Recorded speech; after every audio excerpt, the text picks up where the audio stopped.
Visage. It's been a while since I beat this game, and in the time between not sleeping. Oh! The eggs in it. Oh gosh.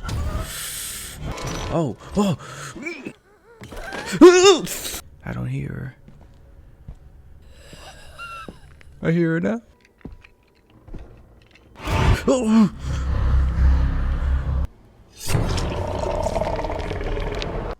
Game.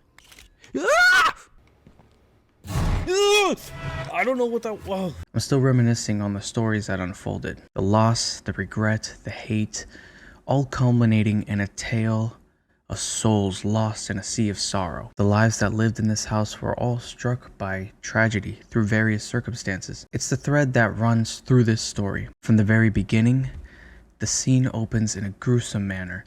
The camera shows a gun being picked up and loaded, while you hear the muffled screams in the background. You turn to see 3 victims tied to a chair. The gun raises slowly at each victim, executing them one by one, before the character turns it on itself and fires, revealing the title screen.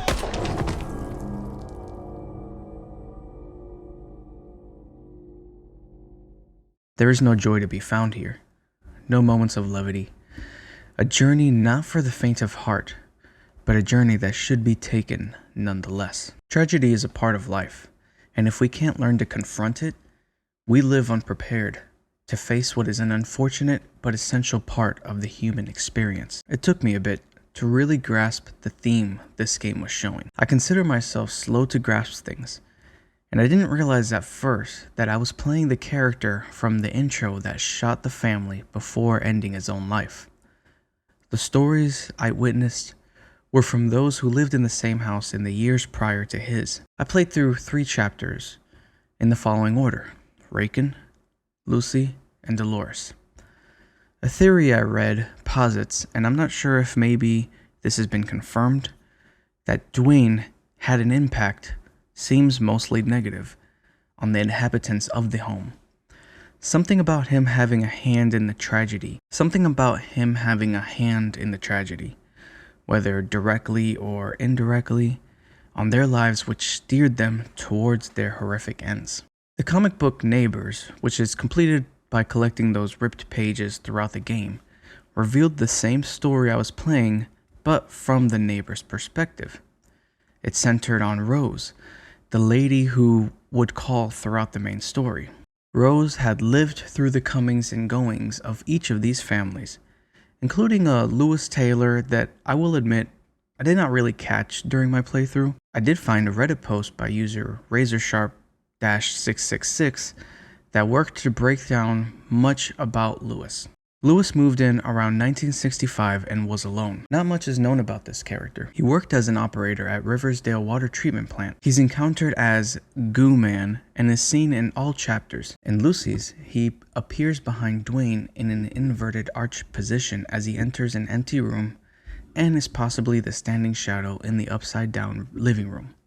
In Dolores's, he passes from right to left in a narrow concrete corridor. In Raken's, he points to a psychiatric ward, drugs Dwayne with an unknown syringe, and his footprints and gooish spots are seen on the floor, walls, and ceiling. He goes after Dwayne at some point later in the game. Not much else I was able to find. If you have some thoughts in mind or would like to point me to further sources, I'd love to know. According to the comic book, the story occurred in this order: Lucy, Dolores, Raken, and Dwayne. Lewis Taylor falls somewhere in there, maybe between Dolores and Raken.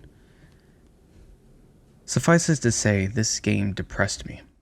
The chapters had such terrible endings, and it just seemed like the point was to try to drive you to suicide. But it got me thinking on 2 things. One being the effect that tragedy has on the lives around you, not just the person it's happening to. And 2, being the idea that tragedy is a part of the human experience and kind of a necessary part. Let's look at Lucy's story. At the end of her chapter, we see the plight of her parents and how distraught they were at their daughter's behavior. They were pushed up against a wall and seemingly at their wits' end. They struggled with their decision to medicate her, but they felt they had no other options. What do you do when your daughter is being terrorized by a demon displaying completely erratic and terrifying behavior? The doctors examining her are going to try to explain her actions in a practical way, but there was no explaining this away. It was a lose-lose for all of them. Lucy was taken to the edge, and she jumped. And the parents will never know peace again. In Dolores' chapter, we hear George's recorded thoughts concerning the mental state of his wife. These aren't malicious people. They wanted to help their loved ones. They wanted to help them find peace. The turmoil that their loved ones suffer brought them suffering in their own mind. George expressed sorrow for his wife's deteriorating mental state and soon fell victim to his wife's schizophrenic paranoia. Their child went through the horror of both parents dying in a horrific manner, one murdered and the other by suicide. I think about the show Dexter and the birth of Dexter's dark passenger from being exposed to his mom's brutal murder. It changed him, even though he initially suppressed the memory. I would think the same of this child. Even though a baby, he was exposed to such a dark energy that I believe this would have been seared in their subconscious, assuming the baby lived on. If you know, let me know. Then there's the character you play as, Dwayne Anderson. As you search for the pieces of the Silver Mask, which in its own right is a chapter 4, you see the suffering of Dwayne's own family through his decline into substance abuse. In the scene with the plague doctor, he reminds Dwayne of the terrors that plague his mind, but by taking sips of that magic liquid, it all goes away. And by golly gee, it seems to work. For a time. But therein lies the problem. It always comes back. We know that suppressing these things with chemical substances only leads to exacerbating the real issue we deal with. Substance abuse only breeds pain as the cycle continues to repeat itself. That is, unless you break it. And judging from the intro scene, it doesn't look like that ended up happening. Claire wants to help him. You see how she continues to try to understand what is going on in Dwayne's mind. In one scene, chastising him for neglecting his daughter. You're just going to ignore her? Always ignoring us, glued to your fucking beers. In another scene, she confronts Dwayne about the pills he has been taking, trying to understand what is going through his mind, trying to see how she can help him. Explain this to me. Please talk to me. I love you, Dwayne. I want to help you. First the alcohol and now this? But she slowly transitions to evil Claire. Her voice distorts as you start to hear the plague doctor speaking as well. Speaking words of hatred. To Dwayne, the words of comfort didn't get through to him. He could only hear the hate that came from the guilt and shame he suppressed through self-medication. This drove him mad, making him believe something that wasn't true, driving him to anger, to hate, and to ultimate suffering.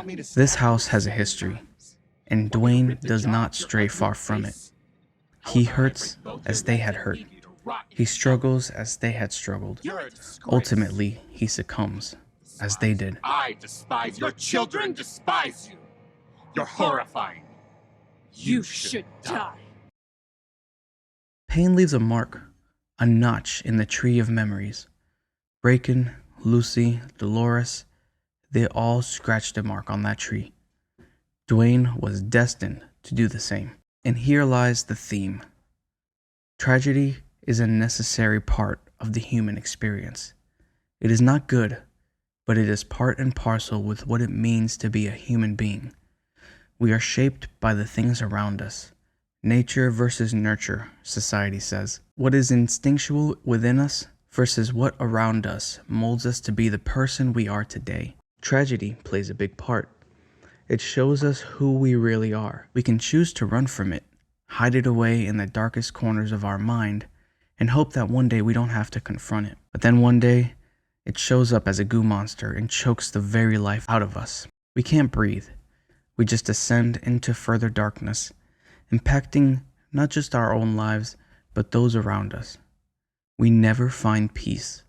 Only momentary lapses of the pain that lives within us growing stronger and stronger every day.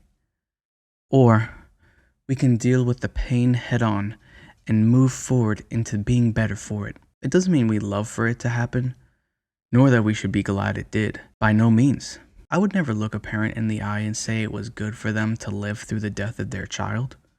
But life can't be changed. Events that occur cannot be undone. We must move forward, even if at a snail's pace. And never alone. Just as tragedy impacts many around us, so too must the healing be enacted as a community. Friends, loved ones, neighbors, we all should come together to help restore the spirit of those who are hurting. Not with false empathy, not with fake words, with love and grace, knowing that you may not know how they feel, but you stand with them. To lean on, to pick up, to carry if need be. They may push you away, but you stand firm, and one day they may look back with gratitude.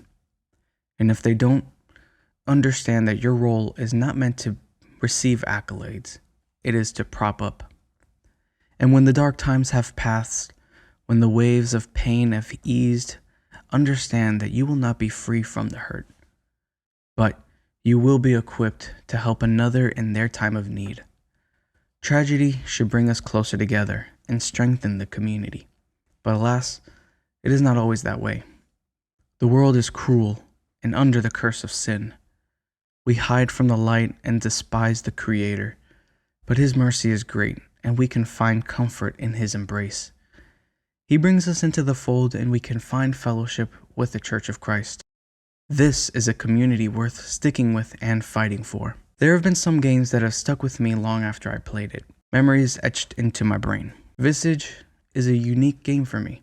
The story it wants to tell will have me revisiting this time and time again. I've been looking around to see what other people have thought about the game, and it seems like there is a lot more to the lore than I realized. More connections that Dwayne may have with the residents of the home. Things I didn't catch in this first playthrough.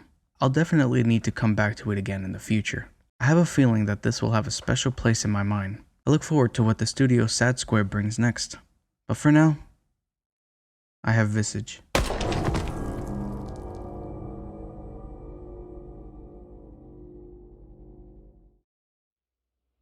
And those are some of my thoughts. I know there are many of you that have played through this game. Please, feel free to share any thoughts you have down below. Let me know if you agree, disagree, all the things. While you're at it, if you like this video and could see yourself hanging, take a moment to click that like button with a passionate fury and subscribe to the channel. You can also check some of my recent Let's Plays here for some good old-fashioned playthrough rambling. In the meantime, thanks for hanging, and with all that is good and true, be good.